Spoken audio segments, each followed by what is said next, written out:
What is up?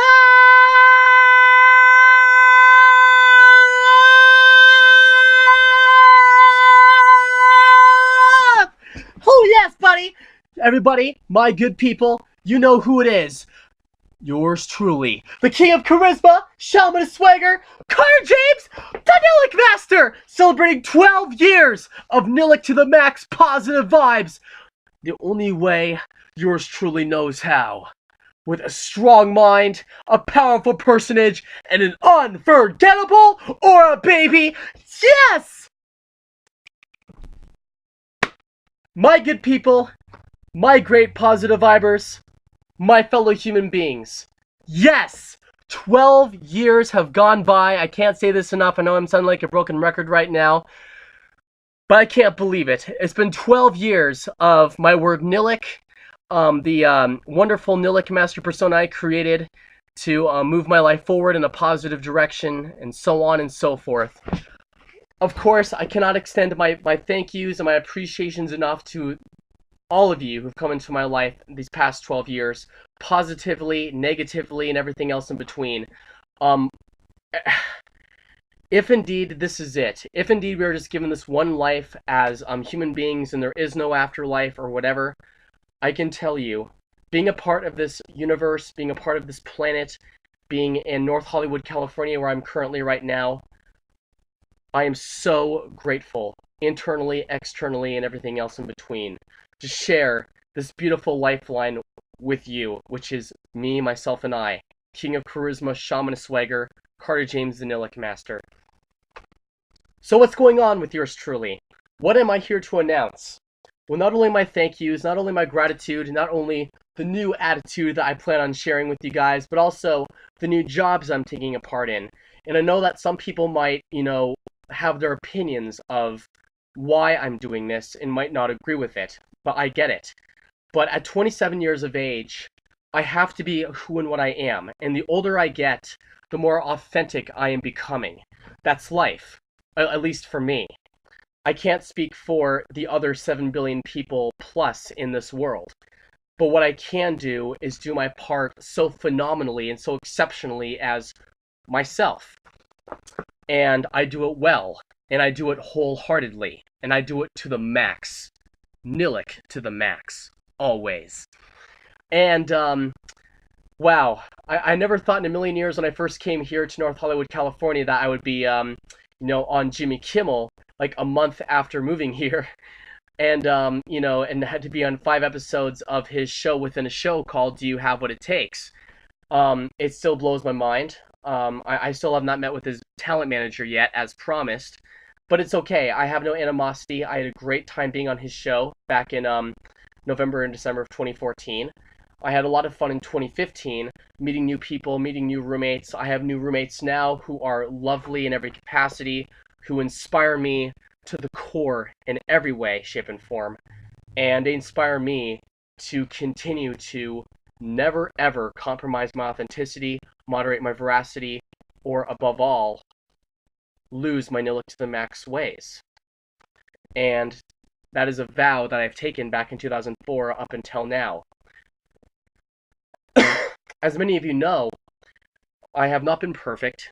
I have made some really shitty mistakes. And there's a huge probability that I'm going to continue to make mistakes. But that's a part of being human, is you live and learn. No matter what you believe in, if you're spiritual, if you're religious, if you're atheist or otherwise, make sure that you have everything to live for and absolutely nothing to die for. I think that's a really beautiful way to live. And I was recently inspired by that saying, and I'll keep that name confidential. You can look it up. But yeah, just have everything to live for and nothing to die for. I think that's the best way to go out and the best way to live. And it means the world to me to know that I get to do these new jobs wholeheartedly as well once I act on them.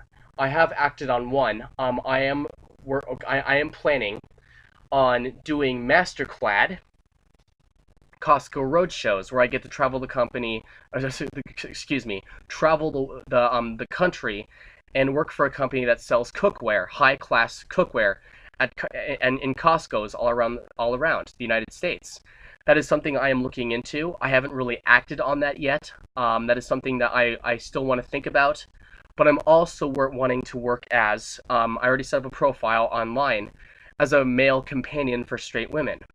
This is something I've wanted to do for quite some time now, and I'm doing this on my own accord. One might think, oh, well, Carter, sounds like you're prostituting yourself. Don't do that.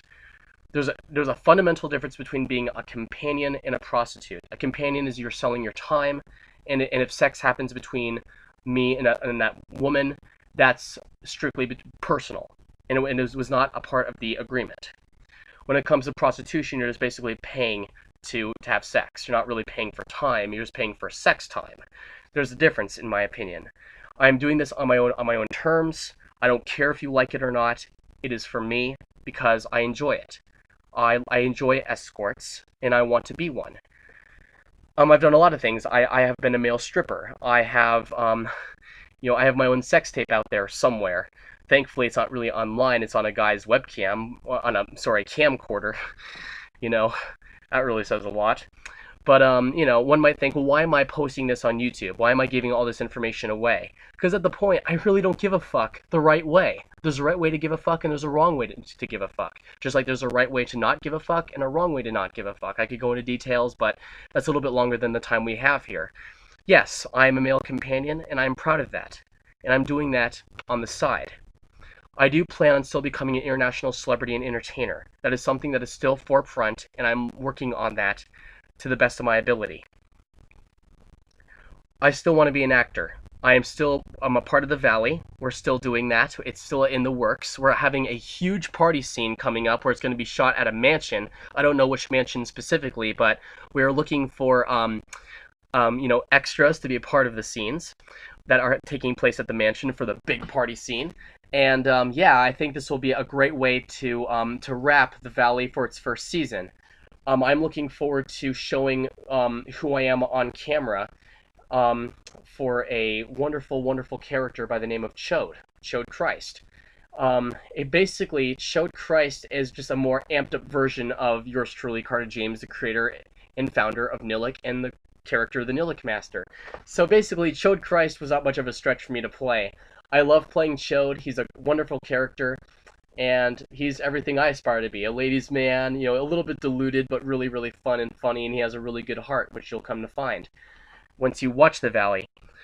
And I'm looking forward for the world to seeing this. I think people can really dig this. I hope someone picks it up and takes it seriously, because we put a lot of serious time and effort into it. I can't thank the producers enough.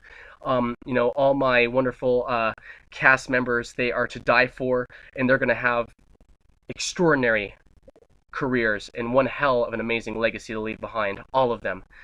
And the directors of photography as well, all the assistant directors, everybody, you guys are amazing beyond the word itself. And speaking of words, I would also like to talk about some serious things with you. And I know that maybe some of you might give me heat for this, but I want to let you know that everything I'm about to tell you is all opinion. It's not meant to be taken legitimately seriously, like, oh, come on, we're gonna take our forks and torches and we're gonna go, burn Carter at the stake. Please don't do it. I'm not a fighter. I know you guys could all kick my ass. If you have a pair of fists or feet, you can kick my ass. So I'm not a tough guy. I see women who lift more weights than I do at the gym. It's okay. So what I'm trying to say is, it's an election year. And whenever people talk about politics, they always try to claim that their opinions are right. They always try to come across as, well, my opinions are facts, yours are nothing. If you're voting for Trump, you must be a racist bigot. If you're voting for Bernie, you must be a communist or a socialist. If you're voting for Hillary, you must like criminals. If you're voting for Ted Cruz, you must like creeps. Just all this crap that's happening. It's really unfortunate how political correctness and moral relativity have poisoned our culture. I've been saying these things for the past 8 years. They are two of the gravest dangers mankind faces today. Political correctness and moral relativity, due to the radical oversensitivity of the use of certain words and that belong to certain concepts, and the ridiculous compromise of what those words actually mean and represent. I, for one, am getting sick and tired of hearing, about bad language, bad words. I mean, it's ridiculous, because words are neutral in and of themselves. Now, please don't kill me. I do not use these words in my everyday vocabulary, so you can relax. But for example, there are two words that really strike a chord in people, really strike a nerve. One word is the racist slur nigger, and the homophobic slur faggot. Those words are neutral in and of themselves. There's absolutely nothing wrong with those words in and of themselves. It is the context behind the words that make them either good or bad. It's the user, it's the intention. You know, I mean, it's not about the word itself that you should be worried about. It's the racist bigot or the homophobic bigot that you should be concerned about, the ones who are using those words. Because, look at it on the other hand. If you see two gay men joking around, laughing it up at a club or a bar or wherever, and they're going, "Oh my God, you're such a faggot. Oh my God, I can't believe you'd be like that." And they're joking around with each other. Of course we don't care if they use those words because we know they're gay. They know they're faggots. And that's their life. But if you look, the word faggot up in the dictionary, you'll see one of the very first definitions of it is a bundle of sticks, or an English schoolboy used as a servant. It's, but of course, in the United States, it's predominantly used as a homophobic slur. We don't have to kid ourselves. And of course, the word nigger.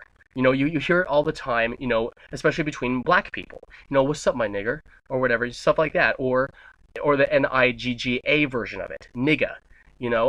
I've even had white kids come up to me once upon a time. Some of my white friends, go, "Caught him, my nigga, what's up?"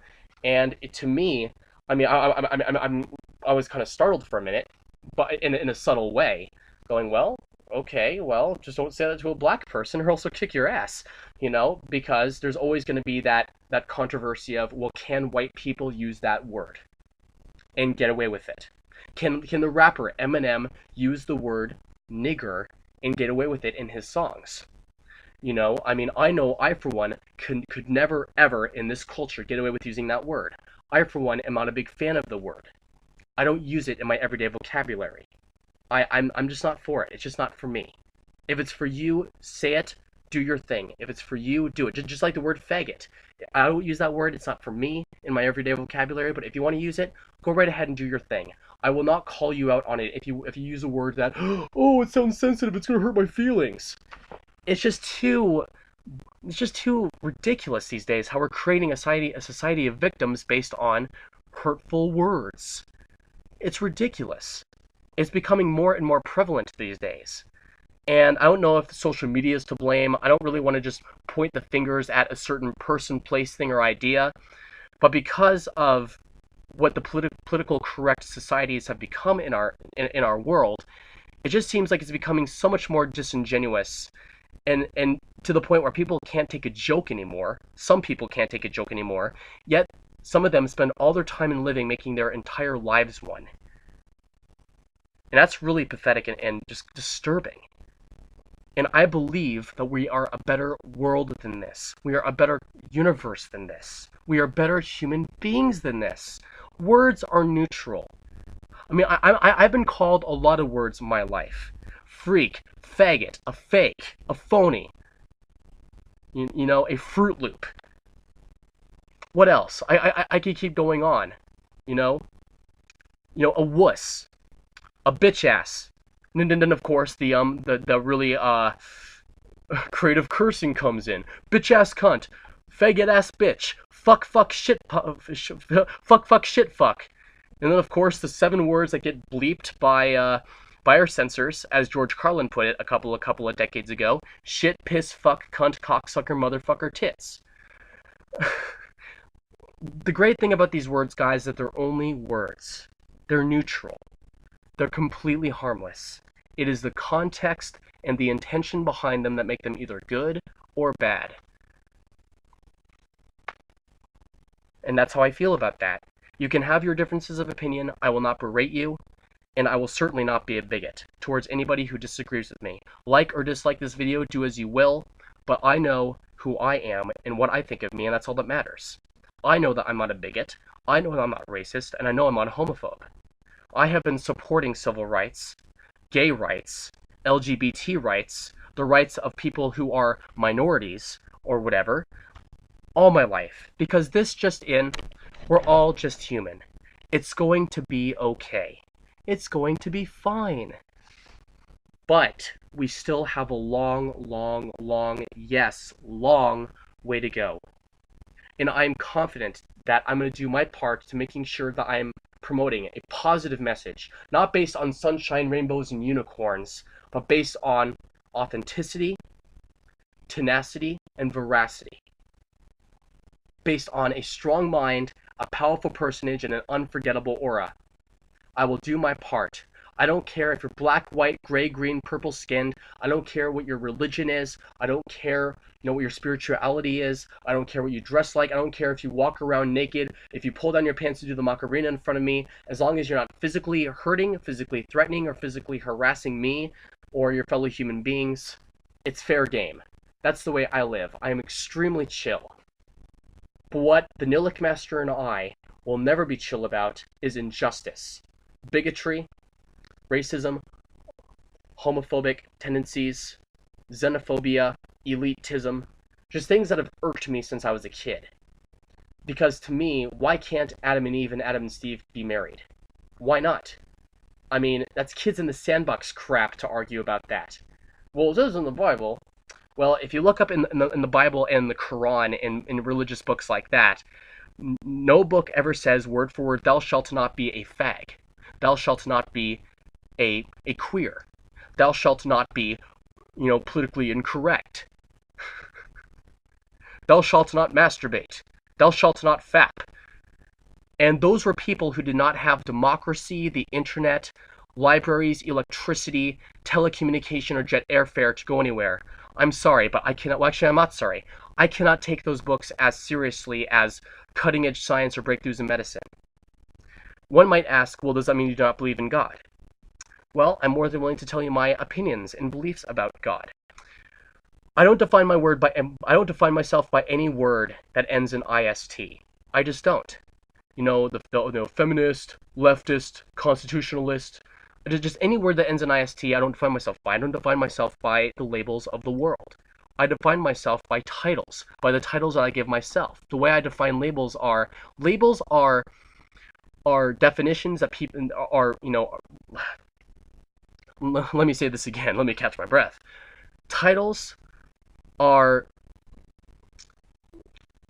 definitions you give yourself, and labels are definitions that people give you. Let me say that again. Labels are definitions people give you, and titles are definitions you give yourself. That's the way I define labels and titles. Be a title and not a label. Title yourself. I challenge you guys, my fellow human beings, to do that. And it might not make a lot of sense at first, but if you really think about it, there's a lot of labeling going on. We have a lot of labels and a lot of trends in America. They're not bad things. I mean, they're neutral in and of themselves, but it's the context that counts, whether they're good or bad. I just think they're overused and outdated and boring, And I want to be an exciting human being, an exciting Nillihc Master, and I'm going to do all I can to make sure that happens. I'm trying to think what else I wanted to say, because I know it's really important. Oh yes, ever since it is an election year, when you go to the voting booth and you vote your conscience, I sure hope that you believe that the person you're voting for believes, down to his or her marrow, that everyone is equal under the law. Everybody. Celebrity or bum, rich or poor, whether the person has arms and legs or not, if they have cerebral palsy, if they're retarded, mentally retarded, or if their body functions and it works or not, please. And if you're not sure, change your vote. There's nothing wrong with that. We shouldn't be defined by sides. Democrats, Republicans. The two-party system is a joke anyway. We can all admit that. But let's not make our lives one. Let's become legitimate people. Authentic, voracious, tenacious, and extraordinary to the core. I'm going to stay Nillihc to the max because I can. And I'm going to continue to do so for as long as I live. Stay Nillihc forever young and champions. I wish you all the best this year. It's going to be really exciting. The best is still to come. Thank you all so much. 12 years and rockin'. And the best is still to come. Later!